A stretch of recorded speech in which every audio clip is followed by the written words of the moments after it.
প্রিয় দর্শক বন্ধুরা, আজ আপনাদের সামনে এমন একজন অভিজ্ঞ পর্বত পদচারণকের সঙ্গে আলাপ করাবো।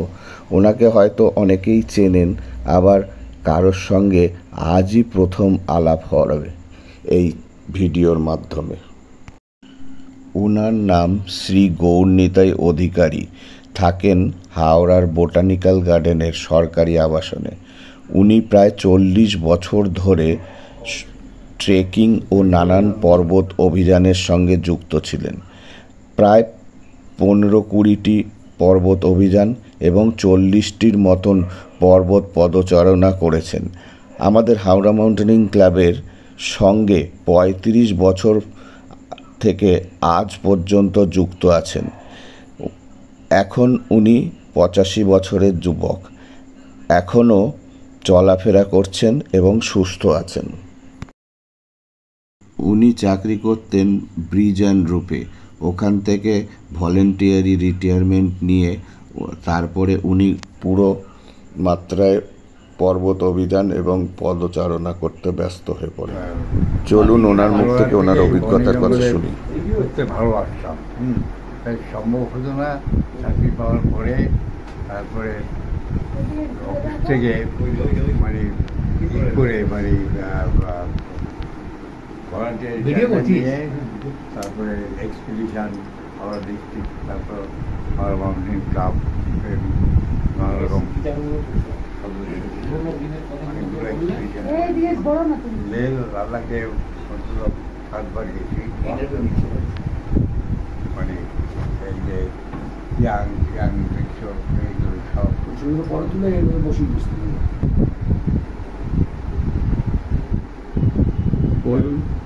আমার ওই দেখবে মরুভূমিতেও সূর্য উঠছে, আমার ঘরে সেসবই আছে। মরুভূমি এই যে আপনি পাহাড়ে যাওয়া শুরু করলেন, সেটা কতদিন, কোন বয়স? বয়স হবে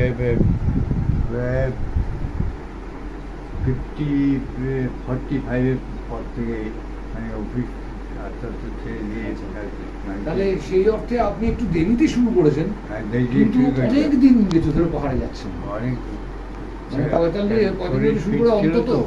শরীর ফিট ছিল, যাতে ইয়ং ছেলেদের সাথে আমার কোনো অসুবিধা হচ্ছে না। আমরা দেখেছি আপনি তো আপনার হাঁটুর বয়সী ছেলেদের সাথে দৌড়তেন। হ্যাঁ, এমনি আপনি 75 বছর বয়স অব্দি প্রায় করেছেন। যদিও পাহাড়ের মধ্যে থেকে বেছে নেওয়া খুব কঠিন, তাও যদি আপনাকে বলি যে কোথায় সবচেয়ে আনন্দ কোথায় পেয়েছি, মোটামুটি একটা দুটো না। আনন্দ আমার সব কিছুর মধ্যেই আনন্দ, এবং যাদের সাথে যেতাম তাদের সাথে মানিয়ে নেওয়াটাই আমার আনন্দের ব্যাপার। ঠিক ঠিক। এবং ওনার একটা প্লাস পয়েন্ট আছে, উনি আগে যেতেন এবং উনি রুকস্যাক রেখে নিচে যারা রয়েছে সঙ্গে সঙ্গে হেঁটে ব্যাক করতে না, তাদেরকে ক্যারি করে উপরে নালাগুলো কিন্তু একা পার করে দিত। যে তোরা আসতে পারছিস না, আসতে পারছিস না, সত্যি কথা, আমার জীবনের প্রথম এক্সপিডিশন ট্রেকিং এক্সপিডিশন, সেটাতে আপনি ছিলেন সিনিয়র। আমি পতঙ্গনা ধারে গেছিলাম, রুদুগৈরা ভ্যালি, 90-তে, মনে আছে আপনার? সেটাতে আমরা গেছিলাম।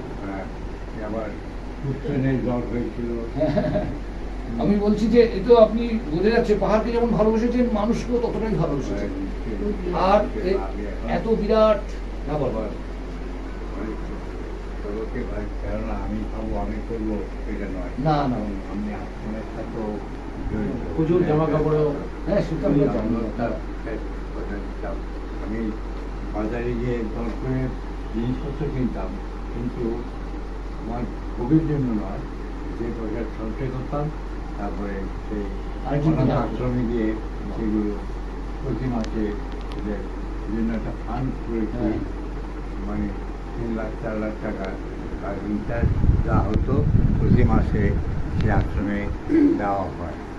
আচ্ছা অধিকারীদা, আপনি তো অনেকে এখন আর পাহাড়ে যান না, এখনো ছেলেপুলেরা পাহাড়ে যায়, অনেক অল্পবয়স্ক ছেলেপুলেরা পাহাড়ে যায়, হয়তো আগের মতো অত না হলেও এখনো অনেকেই যায়। তো এই যারা আগামী দিনে পাহাড়ে যায় বা এখন পাহাড়ে যাচ্ছে, তাদের জন্য আপনার এই অভিজ্ঞতা থেকে কিছু বলবেন, 2-4টে পাহাড়ে যাওয়ার জন্য কিছু কথা? ব্যাপারটা হচ্ছে কি, পাহাড়ে যেতে গেলে, সবার সাথে মিশতে গেলে নিজেকে দৃঢ় করতে হয়। নিজেকে জিরো করলে তুমি সব পাবে। হ্যাঁ, কেন আমি এমন সকলের সাথে গেছি, এমন জায়গায় আমার মানে ট্রেন খাটানো হয়েছে, নিচে একটা বিরাট বোর্ডার। হ্যাঁ, সেই বোর্ডার মানে উদ্বেগ প্রকাশ করিনি, সেই বোর্ডারকে নিয়ে রাত্রিবেলা আমি মানে অসুবিধাটা নিজে ভোগ করেছেন, হ্যাঁ। সুবিধার্থে সুবিধা করে দেয় আসলে। যেমন ধরো বড় বড় কাশ্মীর ঘাড়া এক্সপিডিশন, তারপর তিন পার্বতী এক্সপিডিশন, মানে পাস, পারাংলা পাস, ওই যে পারাংলা পাসের মধ্যে এই সমস্ত জিনিসগুলো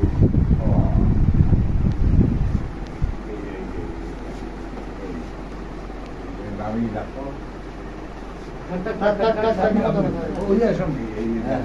ও ঘুরিয়ে ঘুরিয়ে দেখাবে, আপনি বসেন, আপনি বসেন।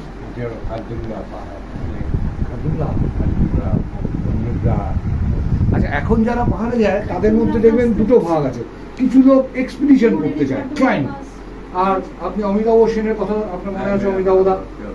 অমিতাভদা মূলত ট্রেকার ছিল, ট্রেক করতে বিভিন্ন জায়গায়, সাইন্স ভ্যালিতে তো এই যে দু ধরনের মানসিকতা, আপনার কি মনে হয় মানে ট্রেকিং ও এক্সপিডিশনের মতোই যথেষ্ট গুরুত্বপূর্ণ?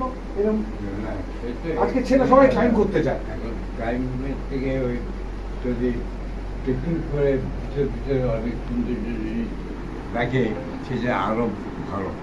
এক্সপিডিশনে মানে হয় না, মানে অভিজ্ঞতাগুলো কম হয়, কম হয়, কিন্তু মানে ট্রেকিংয়ের মাধ্যমে অনেক ভিতরে যাওয়া,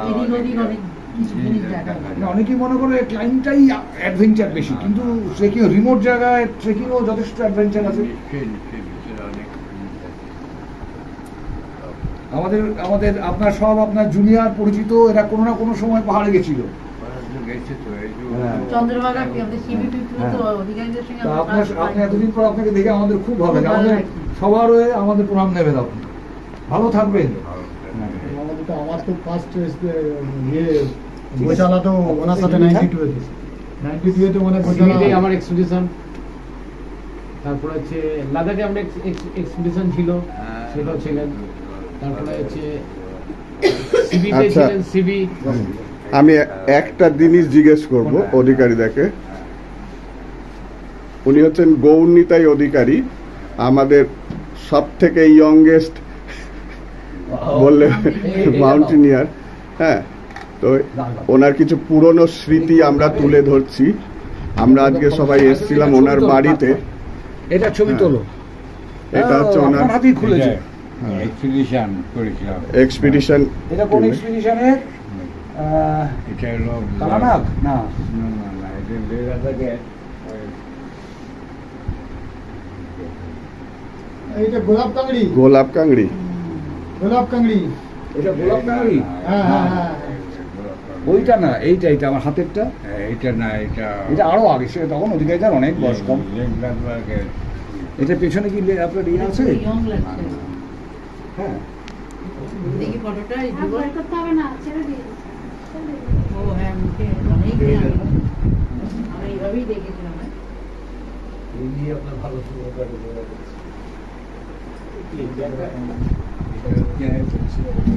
এবার সেটার মধ্যে এটা হচ্ছে এবার বেস ক্যাম্পের কাছে। বেস ক্যাম্পের কাছে এটা হচ্ছে ইয়ে বোধ হয় গোরক্ষেপ কি গোরক্ষেপ না, CB54 এর নাকি? এভারেস্ট প্রেসিডেন্ট আগে কোন এক্সপিডিশনে জুতো ইয়ে ছিল না, নুপসে জুতো দিলে বাঁচা হয় না, জুতো দিলে খুলে হয়। মাউন্ট শিলাতে। শুনতে পাচ্ছি না, একটা গ্লেশিয়ার নেমেছে দেখতে পাচ্ছি। আচ্ছা, একটু বসুন।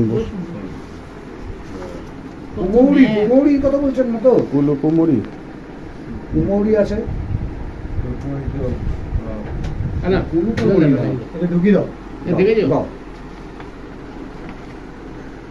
ওই দেখো ম্যাপ দেখো। হ্যাঁ, পার করে দিচ্ছি। তোমার মুখের না হবে,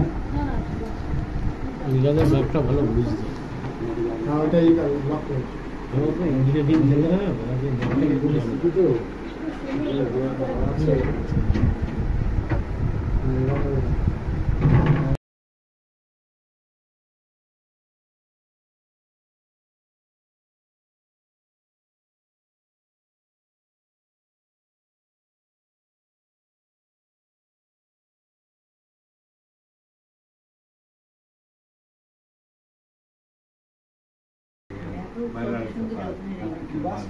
ও আপনি এখান থেকে গেছেন, হ্যাঁ বড়লা চাপাস।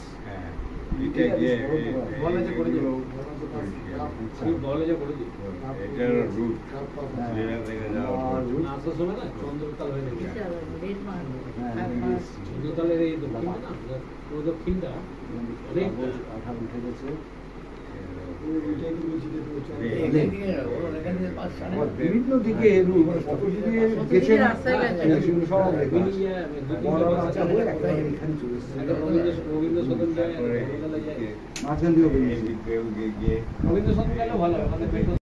আমরা এখন অধিকারীদার বাড়িতে এসেছি। ওনার পুরো নাম হচ্ছে গৌর নিতাই অধিকারী। উনি থাকেন হাওড়াতে। তো আজকে আমাদের একটা সনদদার বাড়িতে প্রোগ্রাম ছিল, ওনার ছেলের এখানে আসার দরুন আমরা অধিকারীদার এখন কততম জন্মদিন গেছে? আমার তো 85 হয়ে গেছে। 15 মার্চ 1940 আমার জন্ম। আচ্ছা, হ্যাঁ। তো আপনি 85 কবে থেকে পাহাড়ে যাওয়া শুরু করেন? আমি নেচার প্রেমী ছোটবেলা থেকেই, হ্যাঁ। কিন্তু শুরু করেছেন কবে? কবে থেকে শুরু করেছি সেটা হয়েছে মানে কত বয়স থেকে মনে আচ্ছা, ঠিক আছে। আর আপনি কোথায়? হ্যাঁ,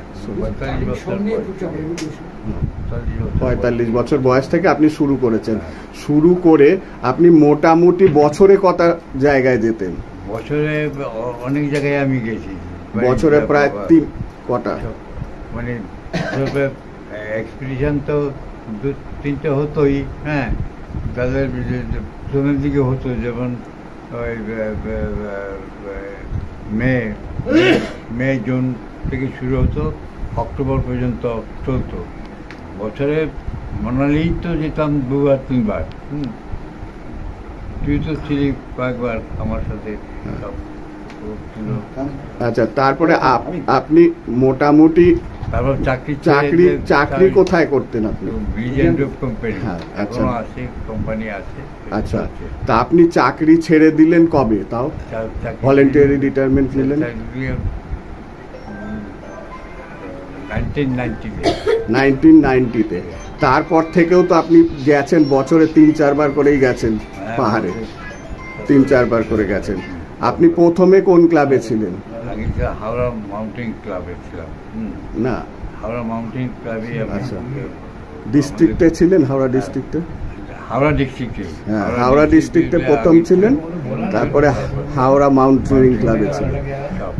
তারপরে আপনাদের পুরনো, আপনি আপনার সঙ্গে সমসাময়িক যারা ক্লাইম্ব করতো বা এক্সপিডিশন গেছে তাদের কারো নাম যদি আপনি বলেন। আমার সাথে যেমন হাওড়া ডিস্ট্রিক্টে কিরণ মুখার্জি, তারপরে বিভু ভট্টাচার্য, তারপরে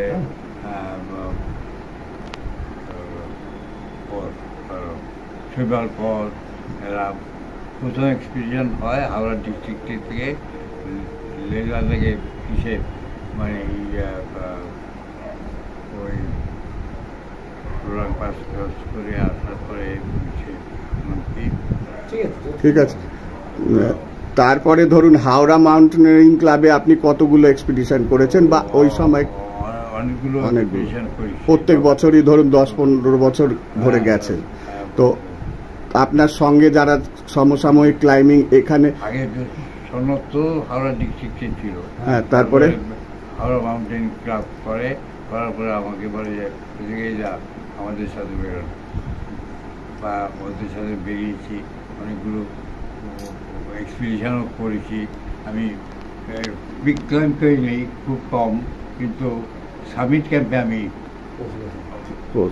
অনেক জায়গায় অনেক ক্লাবের সাথে ছিলাম। আচ্ছা, যেরম ধরুন আপনি বোধহয় সনদ ঘোষ, তারপরে শঙ্কর মান্না, অমিতাভ সেন, তারপরে যুগল নারায়ণ চক্রবর্তী, অরুণপতি, এগুলো নতুন সবাই আপনার স্নেহধন্য। সব সব। আপনার নাম? তোমার নামটাও বলছি। আমার নাম সুব্রত বর্ধন। হ্যাঁ, তারপরে আপনি মোটামুটি মনিকা দত্ত আছে, তো এর মধ্যে এখানেও কিছু নতুন মানে অধিকারীদের সঙ্গে করেছেন, এই মনিকা দি, তারপরে হচ্ছে গিয়ে অরুণপতি, তারপরে অজিত বেরা, হামিদ খান, যুগলদা, এছাড়া শেখরদার সঙ্গেও অনেক জায়গায় এরা গেছেন। সবাই আছেন। এখন আমাদের সকলের তরফ থেকে আপনার দীর্ঘায়ু কামনা করে আমরা আজকের ভিডিওটা এখানেই শেষ করছি। ভালো থাকবেন, আরও আরো অভিজ্ঞতা বহুদিন, দেবেন আমাদের হ্যাঁ, কাছে। বহুদিন থাকুন আমাদের মধ্যে। আমরাও আপনার সঙ্গে মাঝে মধ্যে দেখা করে যাব। এই বলে এখানে আজকের ভিডিওটা শেষ করছি। আমার দারুণ